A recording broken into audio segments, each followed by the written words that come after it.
घड्याळाकडे पाहत पाहत फार वेळ घेणार नाही, पण रवी वाडकर साहेबांनी सुरुवातीला मला गुदगुल्या केल्या, त्याच्यामुळे राहवत नाही, काहीतरी बोलावंच लागेल. गुदगुल्या अशा की लेखक ठीक आहे, थोडंफार लिहिलं, दिग्दर्शक एका मोठ्या दिग्दर्शकाने मला दिग्दर्शक बनावं म्हणजे ह्या खूप गुदगुल्या मला व्हायला आल्या. काही छोट्या मोठ्या एकांकिका केल्या आम्ही.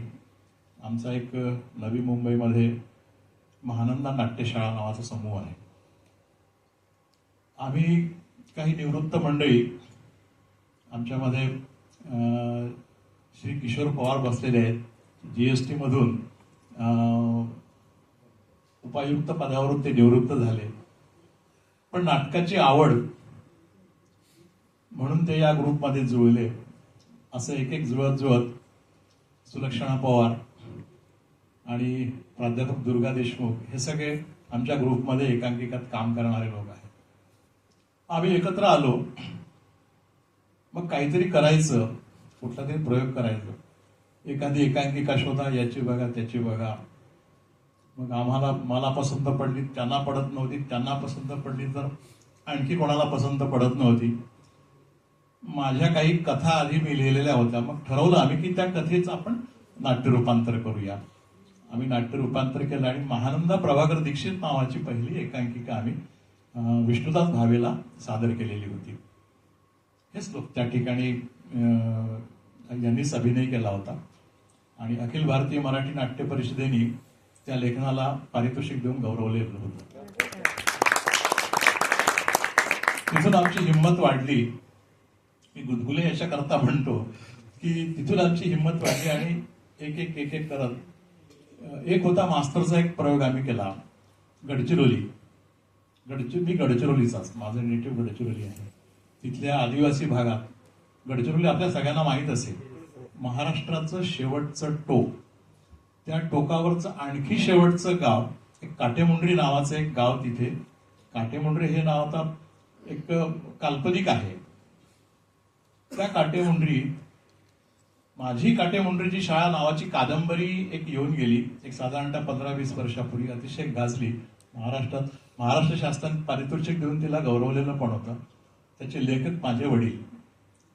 आणि त्याच कादंबरीवर आधारित एक होता मास्तर हा एकांक आम्ही लिहिला आणि सादर केला रवींद्र नाट्य मंदिरला.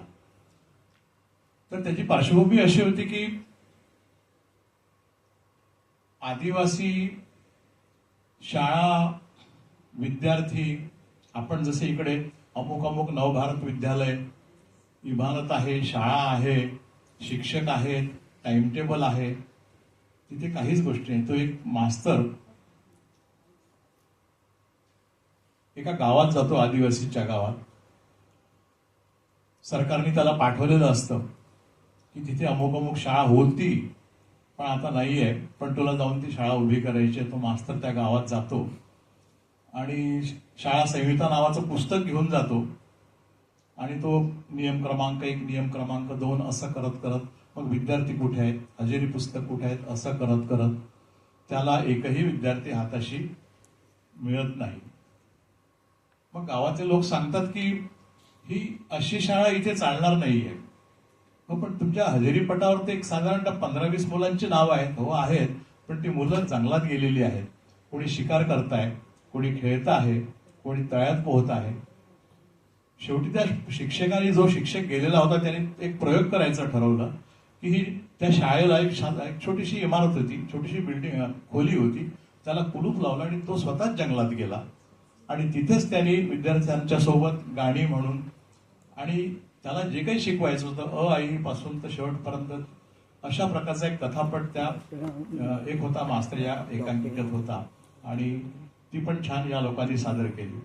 त्यानंतर अशाच काही एकांकिका आम्ही सादर केल्या आणि कवी ग्रेस यांच्या कवितांवर आधारित चंद्रमाधवी नावाचा एक एकांक आम्ही सादर केलेला होता आणि तो याच रंगमंचावर सादर झालेला होता. मला वाटतं आता 6 महिने झाले असतील त्या गोष्टीला. आणि त्यानंतर परत आज या रंगमंचावर मला इथे बोलण्याची संधी मिळत आहे. मी फार काही बोलणार नाही.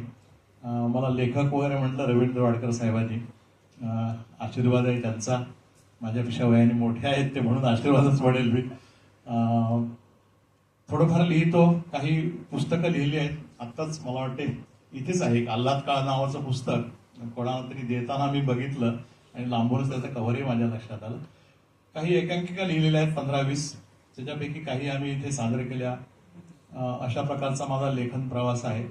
तर खूप मोठा लेखक वगैरे असं नाही. आता सुरुवातीला खान साहेब वगैरे या ठिकाणी बसले होते म्हणून म्हणते की मला तुम्ही लेखक किंवा दिग्दर्शक ही पदवी देऊन मला गुदगुल्या करतात आहे. पुन्हा एकदा मी घड्याळाकडे पाहतो आणि आपण शांतपणे माझं ऐकून घेतलं याबद्दल आपल्या सर्वांचे आभार मानतो. रवींद्र वाडकर साहेबांचे सुद्धा आभार मानतो. धन्यवाद.